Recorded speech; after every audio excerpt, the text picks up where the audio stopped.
all this talk of illegal migration in Europe, in the United States, it ultimately comes down to a contest of what is governance.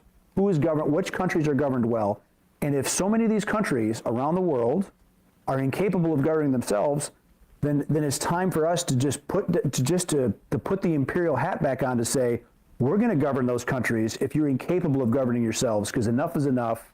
We're done being invaded. Because our own national security risk is at stake. Exactly. National security interests are at stake. You can say that about pretty much all of Africa. They're incapable of governing themselves and benefiting their citizens because the governments there are all about looting and pillaging and lining their pockets and going shopping in Paris instead of actually making their country better. People on the left are going to watch this. They're going to say, wait a minute, Eric Prince is talking about being a colonialist again. Absolutely. Yes.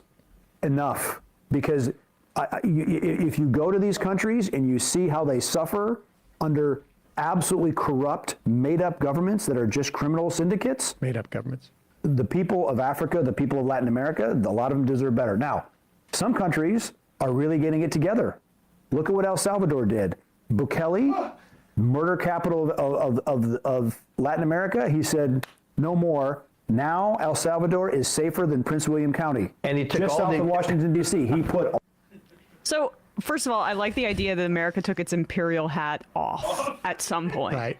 Well, sorry, just I have to note on that, like, there was a massive decolonization over the last century, and it wasn't because Western powers got woke and decided to start being nicer. It was because there was violent uprisings across the globe, and they kicked our asses out, saying "our" loosely as the West, whether that was Vietnam or Algeria or whatever. Like, this wasn't just we stopped listening to guys like Eric Prince, is that we listened to them to the point where that couldn't be sustained anymore, and we got blown out. I mean, it's all too like just the idea that these African governments or whoever he's talking about, or in Latin America, that they're just corrupt, and we need the stabilizing force of the United States to come in and make them less so.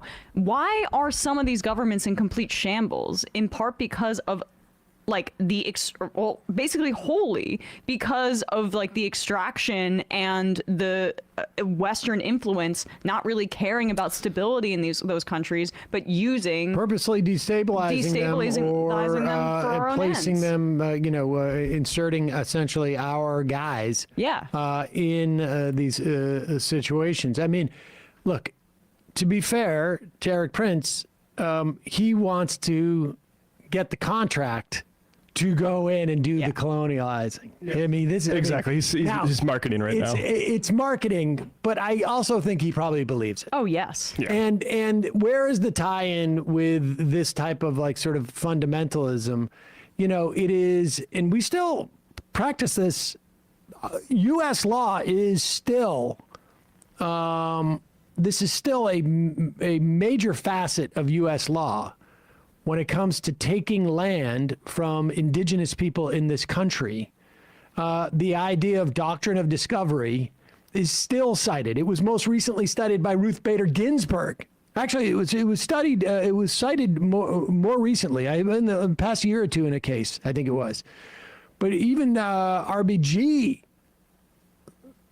didn't cite the doctrine of discovery per se, but its whitewashed version from a case from the early 1800s. I can't remember the name of the lawyer that I spoke to about this. We did an interview on it. But the doctrine of discovery is a papal edict from 1490s that essentially we still operate under in this country when it comes to Native American lands.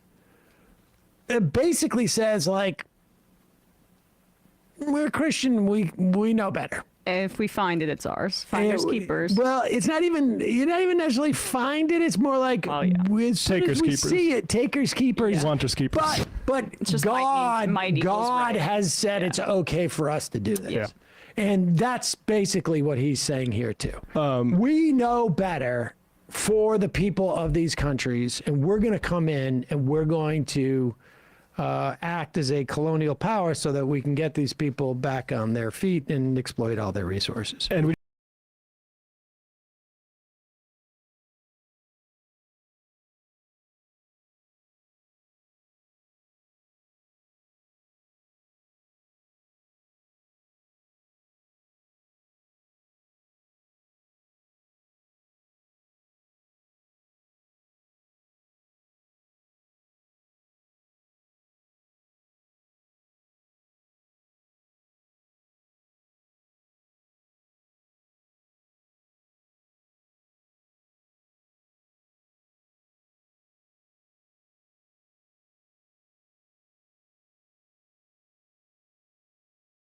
And be better protected from mayhem.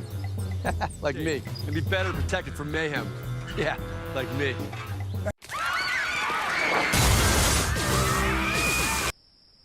I'm a raccoon. I'm the smartest raccoon I know.